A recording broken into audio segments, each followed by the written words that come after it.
आज मैं बात करूंगा सीए इंटर मई 2024 के सभी स्टूडेंट से। आपके एग्ज़ाम में बच्चों बचे हैं अब सिर्फ 75 डेज़।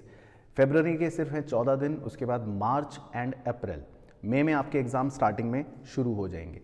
तो बच्चों अब 75 डेज़ के अंदर आपको अपने बोथ ग्रुप्स या सिंगल ग्रुप या जिस भी एग्ज़ाम की आप तैयारी कर रहे हैं पेपर की, उसको अब अच्छे से कंप्लीट करना बहुत ज़रूरी है।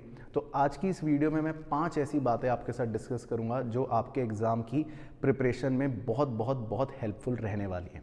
वीडियो स्किप मत करना, वीडियो को एंड तक ध्यान से देखना और वीडियो को लाइक और शेयर ज़रूर करना, क्योंकि आपके दोस्त जो सीए इंटर की तैयारी कर रहे हैं उनके लिए भी ये वीडियो बहुत हेल्पफुल रहने वाली है।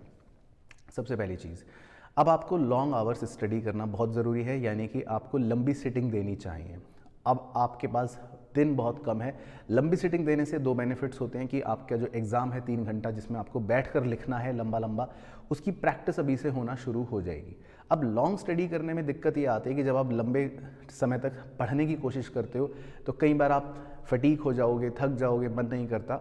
तो उसके लिए सबसे सही तरीका है कि आप उसको एक ब्रेक के साथ पढ़ो।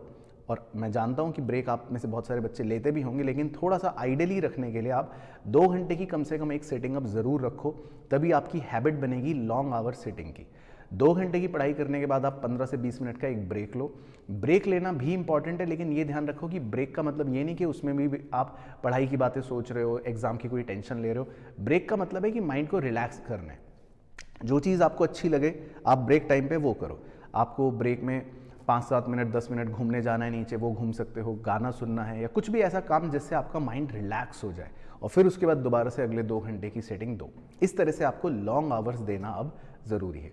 दूसरी चीज़, सब्जेक्टिव पोर्शन आपका आएगा 70 मार्क्स का और एमसीक्यू पोर्शन आपका आएगा 30 मार्क्स का। अब देखो ये एक नई चीज़ है आपके लिए, आपने पहला ऐसा नहीं देखा और इसी को अब आपको डील करना है। अब देखो सोचो, जो सब्जेक्टिव पोर्शन होता है किसी भी पेपर के अंदर, उसमें आपको लिखना पड़ता है सब कुछ। वहाँ पर आपको लिखने की हैबिट ज़्यादा होनी चाहिए, तो इसीलिए अब आपको अपने किसी भी पेपर की रिटन प्रैक्टिस भी करनी पड़ेगी। और जो एमसीक्यू पोर्शन होता है वो थोड़ा होता है स्पीड गेम, और सबसे इंपॉर्टेंट है एमसीक्यू के अंदर जो चीज़ें चलती हैं वो होती हैं कॉन्सेप्चुअल, क्योंकि वो तो कुछ भी किसी भी इतने बड़े बुक के किसी भी पेज के किसी भी लाइन से कुछ पर्टिकुलर चीज़ पूछ लेता है। तो वहाँ पर कॉन्सेप्ट्स की नॉलेज हमें बचाती है। तो अब देखो, आपको किसी भी पेपर को दोनों एंगल से पढ़ना है। पहले क्या होता था, आप सोचते थे बस क्वेश्चन सॉल्व कर लिए काम हो गया। या एमसीक्यू में क्या होता था, सीए फाउंडेशन में आपने करा था कि ठीक है फटाफट बस मेरी स्पीड है, क्वेश्चन सॉल्व हो रहा है, आंसर आ रहा है, टिक लगा दिया, बढ़ गए, लिखना कुछ नहीं है। अब आपको लिखने की भी प्रैक्टिस करनी है और एमसीक्यू की भी प्रैक्टिस करनी है। तो इसके लिए अपने माइंडसेट को आप बिल्कुल तैयार रखो कि पेपर कोई भी पढ़ो, चाहे टैक्स हो, कॉस्ट हो, अकाउंट्स हो, आप जब सब्जेक्टिव पोर्शन पर अटैक कर रहे हो तो उसके लिए आपको रिटन प्रैक्टिस करनी बहुत ज़रूरी है। तो वहाँ पर आपकी वो लॉन्ग आवर सेटिंग काम आएगी।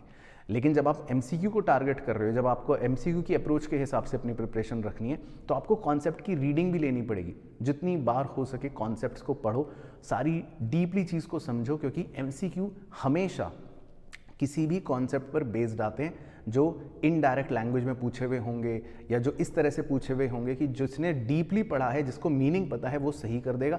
जिसने खाली क्वेश्चंस ऊपर से सॉल्व कर लिए, देख लिए, उसको दिक्कत आएगी। तो इस बात का भी आप ज़रूर ध्यान रखना। चौथी चीज़, रिवीजन। रिवीजन बच्चों अब आपको करना बहुत इंपॉर्टेंट है। 75 दिन का मतलब है, अगर हर 7 दिन में भी आप रिवाइज करते हो तो 10 बार आपको रिवीजन का मौका मिलेगा। सिर्फ 10 दिन हैं, ऐसा सोचो रिवीजन के, जिसमें 6 सब्जेक्ट भी आप कर रहे हो, तो पर सब्जेक्ट हार्डली 2 दिन आ रहे हैं रिवीजन के। मतलब 2 बार ही अब आप किसी सब्जेक्ट को रिवाइज कर पाओगे, ऐसा बन रहा है। तो रिवीजन अब बहुत ज़्यादा ज़रूरी है। अगर आपने 2 बार भी किसी सब्जेक्ट को रिवाइज नहीं करा और सीधा एग्ज़ाम देने चले गए तो फिर दिक्कत आएगी। तो पढ़ो, 1 हफ्ता रिवाइज करो, सारी बातों को ब्रीफ में रिवाइज करो, जल्दी से रिवाइज करो, सिर्फ देख लो, पन्ने पलट लो, लेकिन 1-2 घंटा रिवीजन का ज़रूर दो। फिर पढ़ो 1 हफ्ता, उसको रिवाइज करो। कोशिश करो रिवीजन अपने डेली, मतलब जो भी आप वीकली प्लानर बना रहे हो, डेली पढ़ाई कर रहे हो, उसको ज़रूर डालो। Revision is very important. और 5वीं गलती मत करना जो बहुत सारे बच्चे करते हैं, मॉक टेस्ट या लिखने की प्रैक्टिस कह लो, टेस्ट के रूप में वो अवॉइड करते हैं। वो नहीं करनी है। आप लिखो ज़रूर, वो भी टेस्ट पेपर्स। उससे होता क्या है, टेस्ट पेपर के अंदर मिक्स क्वेश्चंस होते हैं हर चैप्टर के। अब उससे क्या होगा कि जब आपने पहला क्वेश्चन देखा तो वो किसी चैप्टर का, दूसरा किसी और का, तीसरा किसी और का, तो वो माइंड को क्या करेगा, अप्लाई करेगा कि भाई ये कहाँ से आया है, कौन से कॉन्सेप्ट का है, इसको कैसे अप्लाई करूं, कैसे लिखूं, ये चीज़ें ही आपको एक्चुअल पेपर के लिए प्रैक्टिस करवाएंगी और आप एक्चुअल पेपर में कम टाइम लगाओगे और चीज़ें जल्दी रिकॉल हो जाएंगी। इसीलिए टेस्ट ज़रूर दो, कोशिश करो कहीं से भी मॉक टेस्ट, MTP चाहे ICAI का मिल जाए वो सॉल्व कर लो, या आप कोचिंग कर रहे हो तो वहाँ से ले लो। टेस्ट पेपर ज़रूर सॉल्व करो, बिना देखे करो। गलत सही कितना हो रहा है उसकी ज़्यादा टेंशन मत लेना, मार्क्स कम आ रहे हैं उसकी टेंशन मत लेना, गलत हो रहा है उसकी टेंशन मत लेना, लेकिन लिखो 3 घंटे का टाइमर लगाकर। टेस्ट देने के बाद जब उसका एनालिसिस करोगे, ये चीज़, ये एक्टिविटी आपके मेन एग्जाम में आपको बहुत हेल्प करेगी।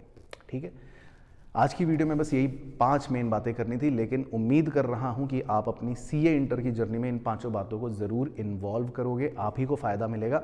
और भी अगर कोई क्वेरी है आपके मन में, कुछ भी अगर आप जानना चाहते हो, तो नीचे इस वीडियो के नीचे ज़रूर कमेंट करना। नेक्स्ट वीडियो में मैं आपको आप ही की क्वेरीज से रिलेटेड गाइडेंस दूंगा कि जो भी आपकी क्वेरीज हैं उसके लिए अब आपको क्या करना चाहिए CA इंटर May 2024 एग्जाम्स के लिए। All the best.